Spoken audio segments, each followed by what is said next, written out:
चांगला संदेश आपण घेऊन चाललोय. बरोबर आहे. महाराष्ट्र शासनाद्वारे त्याचबरोबर जलसंपदा विभागाद्वारे आपण चाललेलो आहे. तर आपण आता हे दोन्ही बघितलं. आता येत आहेत भारुडकार. भारुडकार बघ काय काय खजिना आहे तुमच्या? अरे भरपूर आहे, चला बघा बघा बघा.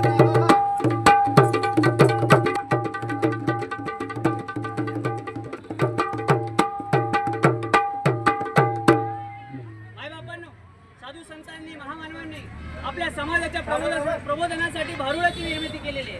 तसंच नाथ महाराजांचं भारुड बयातुला बुरगुंड होईल ते भारुड तुमच्या समोर सादर करतो. बोला विठूचा गजर हरिनामाचा जयकार होईला. विठूचा गजर हरिनामाचा जयकार होईला.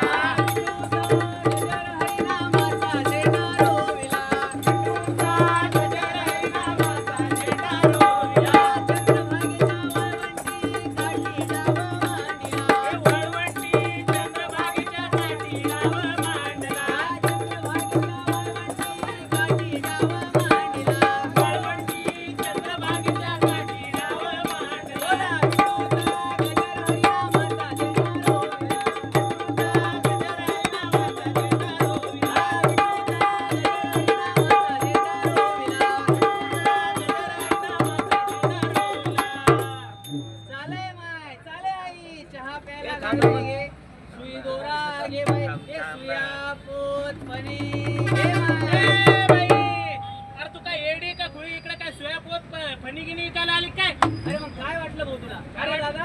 अरे मी का तुझ्या घरात काय चोरी करायला आले नाही, ते डाका टाकायला आले नाही. माझं पोरग तिकडे खेळतय, त्याला जरासा भाकरीचा तुकडा दे की जाते पुढच्या. तू काय येडी का खुळी? आमच्या इकडे घरातले आमचे माय मावल्या शेतात कामाला गेलेत, रानात गेल्या, सगळ्या घराला कुलूप आहे.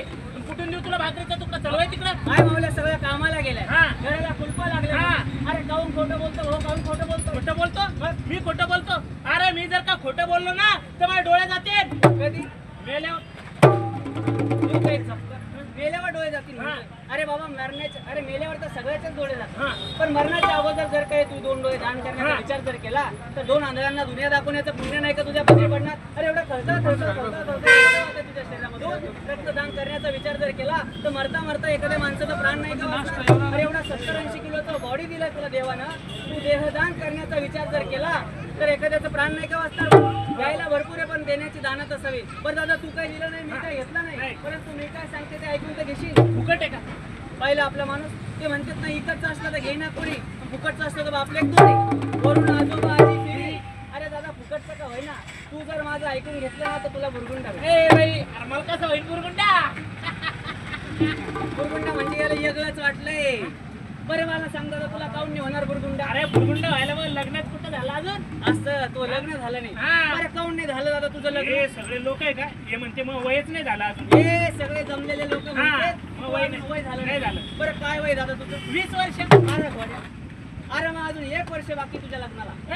अरे बाबा मुलाचं वय 21 वर्ष आणि मुलीचं वय 18 वर्ष असलं तरच त्यांचं लगीन होते. अरे पण मग ह्या वर्गातल्या पोराचे सगळ्याचे लग्न झाले त्याला एक पोरगा एक पोरगी असे काही लेकर आहेत त्यांना. अरे दादा ते गव्हर्नमेंट सर्वंटला आहे, गावात पिऊन पडतोय. 21 वर्षाचा पोरगा आणि 18 वर्षाची पोरगी असली तर त्यांचं लगीन होतंय. 21 वर्षाचा पोरगा आणि 18 वर्षाची पोरगी असली तरच त्यांचं लग्न होतं. समजा आपल्याकडे लग्नासाठी 21 वर्षाचा पोरगा आहे पण 18 वर्षाची पोरगी नाही, तर 9 वर्षाचे 2 आणले. अरे ते 1 मिळाचे वांदे झाले, 9 वर्षाचे 2 आणले तर चालतंय का म्हणले? आणि बुरगुंडा म्हणजे काय लेकरं बाळा नाही.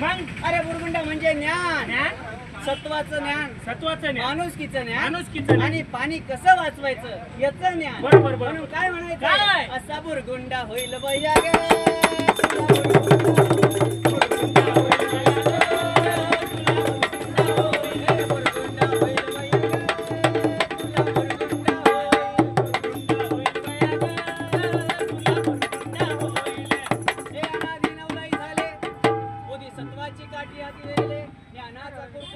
घेऊन आले प्रेमाचं कुंकू वाळी लावले. अरे तू काय इथं कुंकू विकायला आले काय?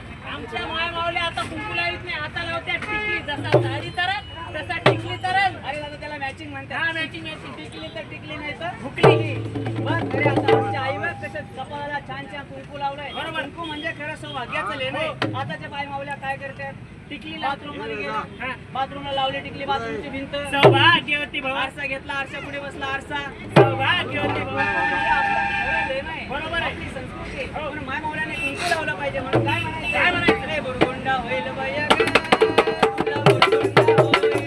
गुंडा होईल बाया ग, तुला गुंडा होईल. असा बुरगुंडा होईल बाया ग, तुला बुरगुंडा होईल. गुंडा होईल बाया ग, तुला गुंडा होईल. हे चार युगाची साखर पोतळी. पोतडी ए बाई ती पोतडी फेकायची तिथे गावात म्हटलं गावाचा वास येतो. फेकते तिकडं काय म्हणलं या वास येतोय.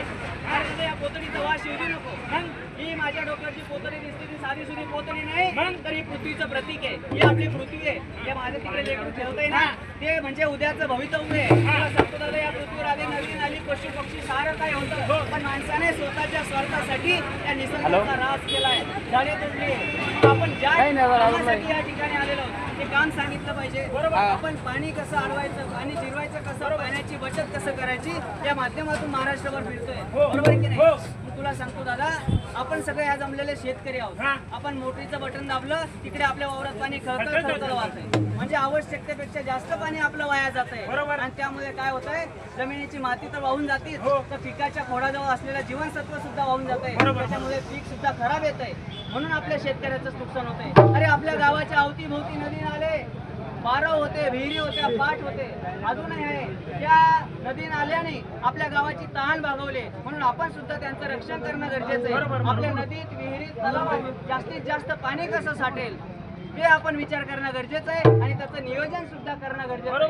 बरोबर की नाही. अरे आपण कपडे धुतो नळ चालू केला की नळ चालूच राहतो ते पाणी कुठे जाते माहितीये अरे असंच वाया जाते. ते सांडपाणी जर का आपण आपल्या झाडांना फळांना फुलांना जर का दिलं तर आपलं आरोग्य चांगलं राहील आपला परिसर स्वच्छ राहील बरोबर की नाही. म्हणून पाण्याची बचत करणं आपल्याला अत्यंत गरजेचं आहे. अरे कोणीतरी महान विचारवंतांना सांगून ठेवलंय की आपलं तिसरं महायुद्ध पाण्यामुळे होणार आहे. हे संकट आपल्याला जर टाळायचं असेल आज आपण बाटल्या 20 रुपये 30 रुपयाला बाटली घेतो आधी अशी परिस्थिती होती का म्हणून आपण सावध होणं गरजेचं आहे. पुढचं महायुद्ध पाण्यामुळे होऊ नये म्हणून आपण आज सावध राहणं गरजेचं आहे. पाण्याची बचत करणं गरजेचं आहे बरोबर की नाही. म्हणून मनाच्या दुष्काळाबरोबर आपला पाण्याचा दुष्काळ सुद्धा दूर करूया म्हणून काय सांगायचंय पाणी अडवा पाणी जिरवा पाणी अडवा